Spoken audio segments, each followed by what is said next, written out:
Spiritum tumbonum didisti, with the Ceresios, et manatum non proeguis de orierum, et aquam didisti e sinciti, kagalang-galang na alkalde, mga napakabanal na pari, mga Kristiyano, mga kapatid kay Kristo.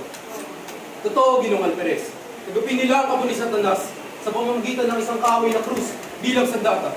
Natalo nila ang abo ng kadiliman, at ang ibalang likhang ito ay tulad ng paglikha kay Diego de Alcala. Magnum remanebum, magnum etiam siin parvo punitor, item parva remanebum parva etiam siin magnum posita, sidus lucidus noctaclariat step imperio non conspicus, bidapos Alcala inter omnes sanctos in minet. Marami na nakakalimot sa dasal namin. Sila mga protestante at erehe, at kayo mga erehe ay mamamatay nang hindi nagsisi. Dito pa lamang sa lupa ay pinaparsaan na kayo, kaya dapat lamang nalayuan na kayo ng inyong mga pamilya at ng mga babae.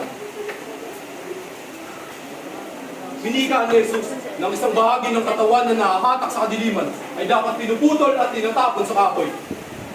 At kung sino mang makasalubong sa mga pari ay dapat nagbibigay galang sa pamamagitan ng paghalik sa kamay o pagluhod. Ngunit, mga kabataang nag-aaral sa Europa ay hindi marunong nagbigay galang man lang kay tinatakwil ng simbahan. Sila'y dapat layuan! Samantala, isang lalaki ang nakatulog at napasandal kay Hermana Puti na naging dahilan ng malakas na pagsigaw ng babae. Ah, demonyo!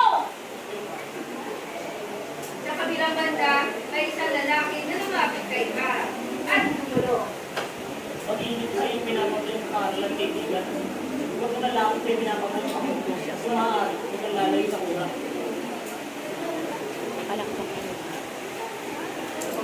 Oo.